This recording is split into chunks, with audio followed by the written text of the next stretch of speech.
자, 오늘 말씀 소금을 두고 화목하라. 예수님께서 우리에게 주시는 말씀입니다. 소금 하면은 모르는 사람이 없죠. 어떻게 생겼고 어떻게 얻었고 우리가 일상 가운데 소금을 어떻게 사용하고, 가령 예를 들면은 약 같은 것이 제대로 없을 때에는 과거에 보면은 소금물로 소독을 하고, 또 이를 닦을 때도 소금으로 손가락으로 이렇게 문질러서 비벼서 이를 닦고 했습니다. 우리 몸에 어떤 작용을 하고 음식에는 어느 정도 넣어야 맛을 내고 누구나 다 아는 그런 내용입니다. 그런데 성경에서 우리에게 소금에 대하여 말씀을 할 때는 우리가 아는 이런 일반적인 성격에 대해서 모르니까 가르쳐 준다 하는 그런 의미가 아니고 어디까지나 영적인 의미를 담고 있습니다. 그래서 예수님께서 우리에게 주신 이 말씀이 영적으로 우리에게 우리의 믿음 생활에 어떻게 적용하고 그 원리를 활용을 해야 하는가 살펴볼 수 있기를 바랍니다. 먼저 구약에서부터 보면은 소금의 역할에 대하여 하나님 앞에 제사를 드릴 때의 모든 제사, 제물에다가 소금을 치라 말씀을 했습니다. 레위기 2장 13절 말씀에 네 모든 소제물에 소금을 치라. 네 하나님의 언약의 소금을 네 소제에 빼지 못할지니 네 모든 예물에 소금을 드릴지니라 말씀을 했습니다. 소제라는 제사는 하나님 앞에 채소와 곡식을 드리는 제사입니다. 짐승을 드릴 때는 죽여서 드렸습니다. 짐승을 죽이는 이유는 제사를 드리는 사람이 볼 때에 내 죄 대신에 이 짐승이 죽는다 하는 걸 보여주기 위함입니다. 그래서 내 대신에 짐승이 죽었다는 얘기는 무언가 내 죄를 용서받게 하기 위해서 누군가 희생을 했다는 뜻입니다. 죽지 않고 제물이 될 수는 없습니다. 여러분, 산채로 제단에 올려졌다. 살아있는 짐승을, 그래서 제사가 지나고 난 다음에 다 끝난 다음에 그 짐승이 내려와서 그냥 시퍼렇게 살아서 돌아다닌다. 집에 가서 일도 하고 소나 염소 같으면 젖도 내고, 상상도 할 수 없는 일입니다. 반드시 죽어야만 제물이 될 수 있는 원리입니다. 자, 같은 원리로 채소와 곡식을 드릴 소재에도 반드시 죽인다는 의미로 소금을 쳤습니다. 채소에다가 소금을 치면은 숨이 죽고 동시에 그 생명력도 없어집니다. 부드럽게 되죠. 그러니까 소금은 생명을 또는 기운을 죽인다는 의미가 있습니다. 아마 여러분 다 보셨을 것입니다. 추어탕을 만들기 위해서 미꾸라지에다가 살아있는 미꾸라지 물을 다 빼고 거기에다가 소금을 치면은 참 굉장히 고통스럽게 펄펄 뛰다가 결국은 다 죽습니다. 신기하죠? 소금을 먹인 것도 아니고 그냥 몸가에다가 이렇게 뿌렸는데 쳤는데 결국은 미꾸라지는 다 죽고 맙니다. 우리가 이걸 보면은 소금은 생명을 죽이는 힘이 있다는 사실을 잘 알 수 있습니다. 자, 그러면은 소제를 드릴 때 왜 채소에다가 소금을 치는가? 하나님 앞에 제물로 드릴 때에 짐승은 다 죽여서 드리는데 채소는 죽지 않은 채 뻣뻣한 채로 제단에 올라 있으면 되지 않기 때문입니다. 희생을 한다, 죽인다는 의미로 네 모든 예물에 소금을 드릴지니라 말씀을 했습니다. 신약으로 넘어가면은 예수님께서 소금의 중요성에 대해서 또 영적인 교훈에 대해서 말씀을 하셨을 때에는 첫째는 맛을 낸다는 뜻이 있습니다. 자, 오늘 읽어드린 말씀 50절 앞부분에 보면은 소금은 좋은 것이로되 만일 소금이 그 맛을 잃으면 무엇으로 이를 짜게 하리요? 제일 중요한 소금의 기능, 맛을 내는 그 기능을 말씀을 합니다. 소금 자체는 맛이 없습니다. 오해하지 마시기를 바랍니다. 물론 짠맛은 있습니다. 근데 이 소금이 맛을 낸다고 해서 여러분, 소금이 맛있다고 소금만을 먹는 사람은 없죠. 그러니까 맛은 있지만은 맛은 없다 해도 틀린 표현은 아닙니다. 그런데 소금이 들어가서 음식의 맛을 내는 것은 소금의 가장 중요한 역할입니다. 우리가 그렇다고 보면은 이 세상에 맛있는 재료들이 많죠. 어떤 것은 비싸고, 그런데 아무리 귀하고 맛있는 재료라도 소금을 치지 않으면 사실은 맛이 없습니다. 먹기가 좀 힘든다는 얘기입니다. 맛이 나지를 않죠. 그래서 모든 음식에 보면은 소금이 들어가서 맛을 냅니다. 미국에서 있을 때 기숙사에서 그 지역에는 수박이 쌌기 때문에 늘 수박을 사다 놓고 먹었는데, 룸메이트하고 같이 갈라 먹는데 제가 이제 수박을 썰어가지고 제가 먹고 너희들 마음대로 먹어라 하는데, 한 학생이 보니까 수박에다가 소금을 쳐가지고 먹는 모습을 봤습니다. 그래서 제가 물었습니다. 아니, 수박에다가 왜 소금을 치느냐 물으니까 그 학생 하는 말이, 수박에다가 소금을 쳐서 먹으면 더 맛있다. 너도 한번 그렇게 해봐라. 제가 아직도 그 말이 기억이 나는데, 아직까지도 제가 수박에다가 소금을 쳐서 먹어보지는 아니했습니다. 앞으로도 그럴 생각이 없고, 혹시 여러분 중에 그럴 생각이 있으면은 한번 쳐서 먹어보시고 저한테 그 맛을 이야기를 해주시기를 바랍니다. 또 어떤 분은 말하기를 커피의 맛을 내는 가장 중요한 방법은 커피에다가 소금을 약간 치는 것이다. 그런 말을 하는 분도 있어요. 상당히 경험과 이 식견이 풍부한 분의 말씀인데, 아직 저는 그렇게 해보진 않았습니다. 해보시고 저한테 얘기를 해주시기를 바랍니다. 두 번째, 소금은 썩는 것을 방지를 합니다. 과거에 보면은 상처에 소금, 된장을 발랐습니다. 약이 없을 때니까 이게 바로 된장도 주성분이 소금이니까 상처를 더 이상 감염이 되지 않게 하고 치유하는 역할이 있다고 믿었죠. 또 실제로 그렇습니다. 그리고 옛날에 냉장고가 없었기 때문에 음식에 들어가서 썩지 않게 방지하는 역할을 합니다. 마태복음 5장 13절 말씀에 너희는 세상의 소금이다. 예수님께서 말씀하셨습니다.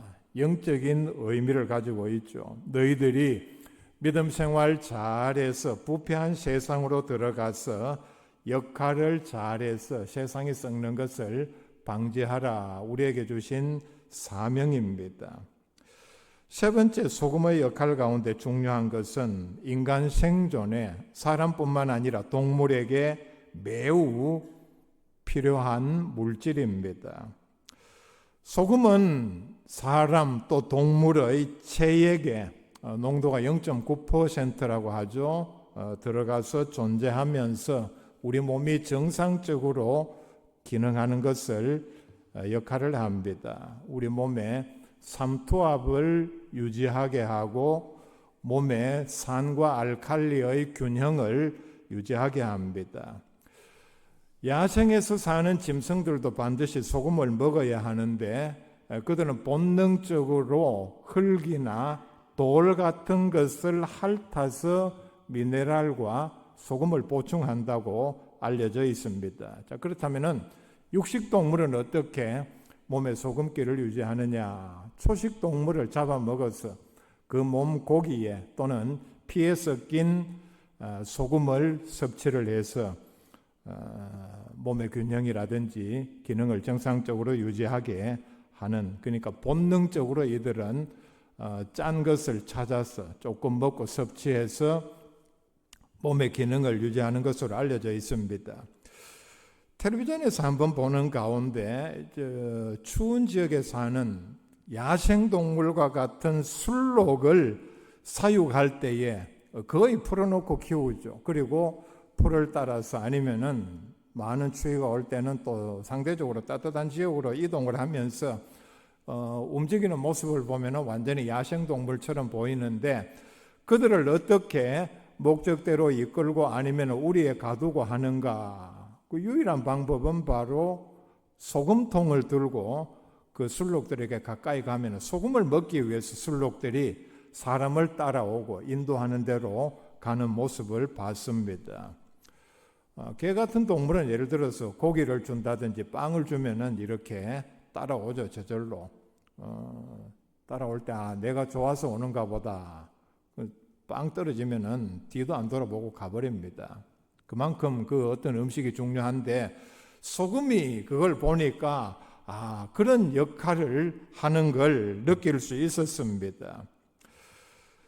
우리 몸에 이렇게 소금이 필요하기 때문에 소금 성분이 없으면은 근육이 경련을 일으킨다든지 무기력하고 피로를 쉽게 느끼고 정신적으로까지 불안을 느낀다고 합니다. 심지어는 소금이 없으면은 몸에 사람이 결국은 죽고 만다.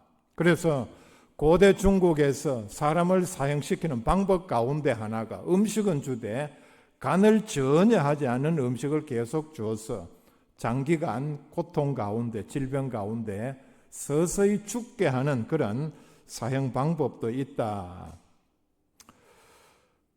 고대에서 전쟁에 나갔던 군사들이 전쟁에 지면은 이제 저절로 폐잔병이 되지 않습니까? 조직도 다 와해되고 그 다음에 보급도 다 끊어지면은 혼자서 도망쳐서 살아야 하는데, 이때 반드시 필수적으로 챙겨야 할 물질이 바로 소금이라고 합니다. 어떤 경우에든 야생에서 음식은 구할 수 있겠죠. 근데 소금은 구하기가 어려우니까 끝까지 소금은 챙겨서 도망을 쳐야 살아남을 수 있다. 자, 여러분, 테니스 경기는 보통 더울 때 합니다. 그리고 이 코트 자체가 빛을 피하지 않고 굉장히 덥고 땀을 많이 흘리고 장시간 경기를 하기 때문에, 여러분들 그 휴식 시간에 잘 보면은 선수가 앉아서 물을 마시고 콩알만한 흰 알갱이를 먹는 걸 보는데, 알약처럼, 그게 바로 소금 알갱이입니다. 땀을 많이 흘리면은 몸에 염분이 배출되고 아까 말씀드린 대로 근육이 힘을 쓰지 못하기 때문에 신체 기능이 떨어지기 때문에 중간중간 이렇게 소금을 보충한다. 그런 의미입니다. 채소로 음식을 만들기 위해서는 먼저 소금을 쳐서 숨을 죽여야 합니다. 그래야 부드러워지죠. 김장을 담글 때에 제일 중요한 절차가 배추를 잘라서 숨을 죽이는 건데, 이걸 잘 못하면은 일찍 끄집어낸다든지 하면은 배추가 뻣뻣하게 숨이 죽지 않아서 나중에 이 저장을 해놓으면 거기서 물이 많이 생기죠. 근데 이걸 또 너무 오래 두면은 너무 짜서 또 먹기 어려워. 그러니까 적절하게 숨을 잘 죽이는 작업이 매우 중요하다. 그래야 배추가 맛이 있고 먹을 때도 참 부드럽게 잘 먹을 수 있는 김치가 됩니다. 영적으로 이게 우리에게 주는 교훈이 뭡니까? 소금은 영적으로 우리가 예수님의 말씀, 하나님께서 우리에게 주시는 은혜, 우리가 또 중생하고 성화의 과정에서 우리 자신을 하나님의 말씀과 기도로 거룩해져 가는 과정이 바로 소금과 같은 역할을 합니다. 이런 모든 하나님의 은혜, 하나님의 말씀, 이런 우리의 그 말씀을 읽고 변하는 과정이 바로 우리로 하여금 온유하고 겸손하게 만듭니다. 마태복음 11장 29절에 보면은 온유와 겸손은 예수님의 대표적인 성품입니다. 예수님의 대표적인 성품이면서 예수님께서는 동시에 우리에게 내 성품을 내게서 배우라 말씀하셨습니다. 예수님은 하나님이니까 우리는 절대로 예수님의 온유와 겸손을 배울 수 없다가 아니고, 예수님께서는 내게서 배우라 분명히 말씀을 하셨습니다. 우리는 예수님의 말씀을 읽고 암송하는 것처럼 예수님께서 공생의 기간 심지어 그들의 원수 적들에게도 어떤 온유와 겸손을 보여주셨는가를 우리의 삶에서 배우고 행할 수 있어야 합니다. 소금이 뭡니까? 영적으로 아까 드린 그런 예를 들어드린 그런 내용들이 또 하나님의 말씀이 우리의 심령 속에 들어가면은 완악한 심령도 온유하게 되고 겸손하게 된다는 뜻입니다. 자, 그렇다면은 우리의 믿음 생활은 총체적으로 소금과 같은 역할을 하는 예수님의 말씀, 또 우리가 기도하고 받는 은혜, 우리가 중생의 과정에서 내가 늘 말씀과 기도로 거룩해지기 위해서 물론 하나님께서도 인도하시지만은 내가 그 그리스도의 성품을 닮아가려고 하는 그런 노력, 이런 것들이 예수님의 말씀과 함께 우리의 심령에 들어가면은 결국은 바뀌게 되어 있습니다. 그런데 이런 과정을 오래 했는데 예를 들어서 예수님의 말씀도 많이 읽었고 심지어는 암송할 정도로 그럼에도 불구하고 내 마음이 여전히 완악하고 공격적이고 온유하고 겸손하지 못하다면은 아직 말씀의 또는 은혜의 소금에 덜 절여져서 그렇다고밖에 할 수 없겠죠. 그러니까 배추를 절일 때 보면은 물을 붓고 소금기가 충분히 스며들도록 했는데 이걸 이제 중간에 검사를 해보지 않습니까? 아직 물에 아니면 소금에 덜 절여져서 뻣뻣한 것은 골라서 다시 밑으로 집어넣습니다. 은혜의 소금에 덜 잠겨서 그렇다. 자, 많이 읽고 들었는데도 예수님의 말씀을 이게 머리에만 들어서 기억에만 남아있기 때문입니다. 내 인격, 내 심령 속에서 온전히 그 은혜의 소금에 절여지지 못했기 때문입니다. 약이 모든 사람에게 같은 효과를 내는 것은 아닙니다. 그렇죠? 약은 똑같습니다. 어느 제약, 어떤 치료제, 어떤 성분 똑같습니다. 제가 그런 경험을 했습니다. 2달 전에 목이 좋지 않아서 병원에 가니까 후두염입니다. 물론 제일 첫째 가는 치료 방법은 목을 쓰지 아니하고 약을 드셔야 합니다. 그러면서 동시에 코에도 어떤 문제가 있습니다. 그래서 약을 하루에 3번씩 2주를 먹었습니다. 3일마다 한 번씩 갔는데 갈 때마다 의사 선생님이 물으셨습니다. 어떻습니까? 제가 대답했죠. 아무런 차도가 없습니다. 2주를 다 먹고 마지막에 어떻습니까? 별 차도가 없는데요. 그러면 이제 더 이상 약 먹을 필요가 없습니다. 선생님은 약으로는 치료가 되지 않습니다. 그래서 그냥 끝내버렸습니다. 어때요? 제 목이 치료가 된 것 같습니까? 의사는 약으로 안 된다 그랬는데 똑같은 약이지만은 자, 어떤 분은 약을 먹었는데 치료가 되고 완치가 되는 분이 있고 어떤 분은 차도가 없고 고쳐지지 않는 그런 사람도 있습니다. 약이 잘못된 게 아니죠. 우리가 백신을 경험했지 않습니까? 어떤 사람은 백신을 맞고 효과를 봐서 코로나 때 걸리지 않거나 걸려도 약하게 그냥 지나갑니다.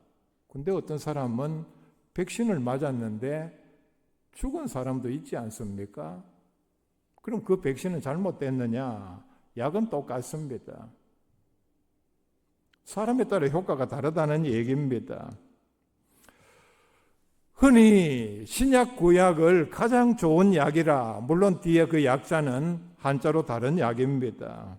그런데 신약 구약을 아무리 읽고 들어도 효과가 별로 없는 사람들이 있습니다. 그 약을 내가 어떻게 복용했느냐, 대했느냐 우리가 돌아보아야 합니다.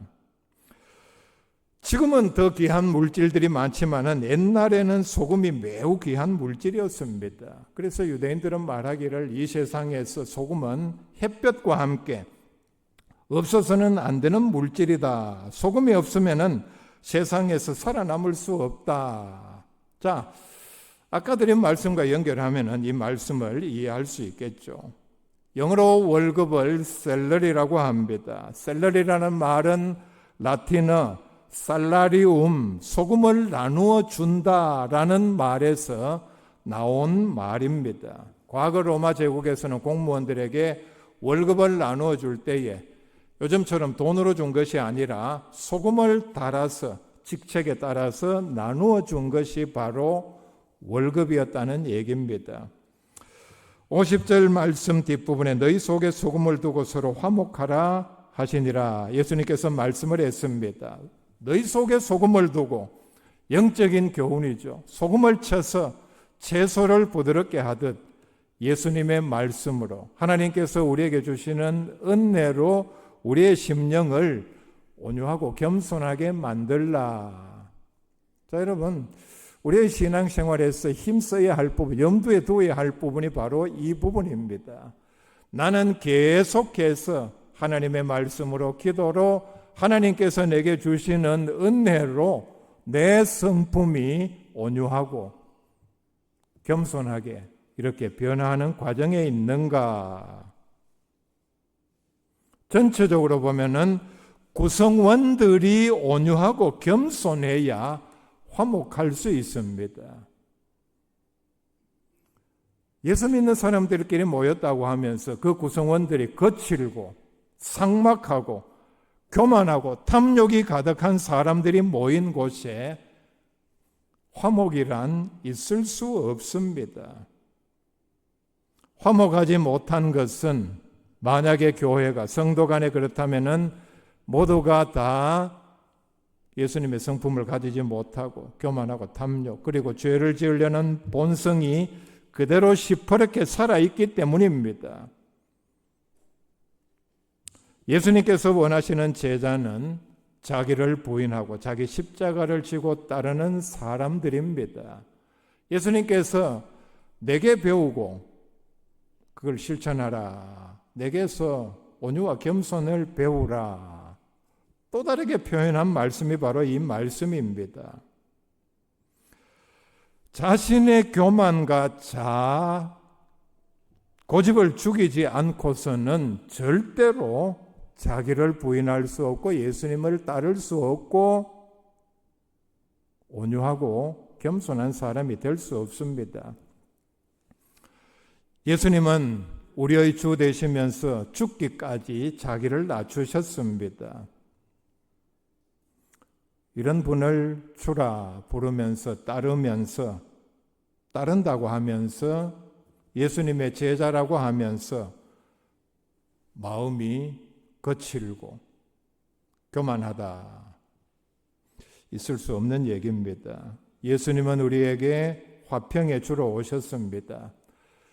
이런 화평의 주를 따른다고 하면서 서로 간에, 특히 그리스도인들 간에 다투고 반목하고 질투한다는 것이 말이 되겠습니까? 마음에 탐욕이 있고 교만하고 그리고 서로 잘났다고 우기는 사람들끼리는 절대로 화목할 수 없습니다. 하나가 될 수도 없습니다. 그러니까 예수님께서 화목하는 전제 조건으로 우리가 예수님의 성품을 배워야 하는데 온유하고 겸손해야 한다 말씀을 했습니다. 자, 50절 뒷부분 말씀 또 읽어드립니다. 너희 속에 소금을 두고 서로 화목하라 하시니라. 즉 모든 그리스도인들이 소금이 먼저 자신을 녹여서 희생해서 썩는 것을 방지하는 것을 먼저 배워야 한다. 그리고 교만과 탐욕을 억제하여 하나님께서 기뻐 받으시는 제물이 되면은 그 공동체는 서로 화목할 수 있다는 권면입니다. 마태복음 5장 13절에서는 이 말씀을 또 추가해서 이렇게 말씀을 합니다. 너희는 세상의 소금이니 소금이 만일 그 맛을 잃으면 무엇으로 짜게 하리요? 후에는 아무 쓸데없어 다만 밖에 버려져 사람에게 밟힐 뿐이니라. 자, 먼저 세상의 소금이 되라는 말씀입니다. 물론 영적인 교훈입니다. 그리스도인들이 세상의 소금 역할을 감당하지 못하면은 쓸데없는 존재입니다. 아무리 잘나고 똑똑하고 많은 것을 가졌다 할지라도 자, 우리는 예수님의 기준에 맞추어야 합니다. 그리스도인이라면은 세상의 소금이 되었는가? 소금이 되지 못한다면은 쓸데없는 정말 아무런 존재 가치가 없는 그런 물질밖에 되지 않습니다. 쓸데없으니까 밖에 버려져서 결국은 사람에게 밟힐 뿐입니다. 이 말씀은 예수님 당시에 팔레스타인 지역에서 소금을 어떻게 얻는가? 땅 깊이 파고 들어가서 암염, 그러니까 돌의 형태로 된 소금을 캐서 이제 순수한 부분만 소금으로 썼는데 자연 땅에서 캐다 보니까 흙이라든지 여러 불순물 또는 석회 성분이 섞이면은 그 소금은 사용할 수 없습니다. 자, 그러면 버려야죠. 그런데 이런 소금 성분이 있는, 그러니까 흙 같은 성분은 밭에는 버릴 수 없습니다. 밭을 다 버리죠. 그러니까 이게 한 가지 쓸 때는 있는데 우리가 보면은 테니스장에 황토로 깔고 거기에 소금을 뿌리지 않습니까? 소금을 뿌리면은 그 속에 들어가서 소금 성분은 물기를 흡수를 합니다. 그러니까 땅을 촉촉하게 그리고 단단하게 다지는 효과가 있습니다. 그러니까 쓸 때에는 마당이라든지 길에 밖에 이게 쓸 용도가 없다는 얘기죠. 그 밖에는. 그래서 결국은 자연적으로 사람들에게 밟히는 존재밖에 되지 않습니다. 세상에서 소금이 되지 못한 그리스도인들이 세상 사람들에게 밟히면서 또 아마 이런 스트레스 같은 것을 서로 풀기 위해서 서로 보라하고 공격하고 비난하고 그런 일이 일어나고 아니면은 말을 바꾸면은 세상의 소금이 되지 못해서 서로 싸우다 보니 세상 사람들에게 밟힌다. 뭐 어느 쪽이든 우리가 다 적용할 수 있습니다. 어쨌든 결과적으로 세상 사람들에게 짓밟히는 그리스도인밖에 되지 않는다는 얘기입니다. 오늘 한국교회의 현실을 보면은 참 안타깝게도 참 지극히 일부이기는 하겠습니다만은 그리스도인이라고 하면서도 극과 극의 대조를 보여주고 있습니다. 서로 반대하고 비난하고 갈등을 일으키고 이념적으로도 마찬가지죠. 성경을 해석하는 부분에 있어서 적용하는 뭐 예를 들면은 동성연애, 동성결혼. 자, 여러분 참 안타까운 사실은 신학자라고 하면서 신학교 교수라고 하면서 목사라고 하면서 어떻게 동성애가 죄가 아니고 하나님께서 그렇게 만드셨다 그렇게 주장하는 그런 사람들이 얼마나 많습니까? 9월 달에 있었던 인천 로잔 대회를 두고도 반대하는 사람, 심지어 그 앞에 반대를 하는 시위를 한 사람들도 유명한 그리스도인들입니다. 대통령을 두고서도 목사들만의 얘기입니다. 지켜야 한다는 목사님들, 끌어내려야 한다는 목사들 이렇게 나누어져 있습니다. 정말 같은 예수님을 주로 정말 같은 성경을 믿는 사람들이 맞는가? 저 사람들이 보는 성경은 어떤 성경이기에? 똑같은 성경이 분명한데 어떻게 이런 일들이 일어나는가? 자, 여러분, 이런 일들이 불교에서 있었습니까? 불교의 어떤 교리를 두고서 중들끼리 서로 절의 이권을 차지하기 위해서 강목을 들고 싸우는 건 뉴스에서 많이 봤습니다만은 서로 어떤 사건을 두고서 이게 맞다, 저게 맞다. 여러분, 불신자들이 어떻게 생각하겠습니까? 교회의 가장 큰 적은 공산주의자 같은 밖에 있는 적이 아닙니다. 바로 그리스도인들 각자의 속에 있는 온유하지 못하고 겸손하지 못한 마음에서 나오는 교만, 탐욕, 서로 미워하는 이런 반목, 분열이 바로 적에게 밟히게 말고 만드는 그런 역할을 한다는 사실을 우리가 기억해야 합니다. 너희 속에 소금을 두고 서로 화목하라. 그러니까 공동체 구성은 모두가 세상의 소금 역할을 잘 감당하면은 저절로 화목할 수밖에 없다는 말씀입니다. 예수님께서 우리에게 주신 복음, 예수님의 온유와 겸손을 배워서 화목하는 우리 그리스도인들 다 될 수 있기를 바랍니다.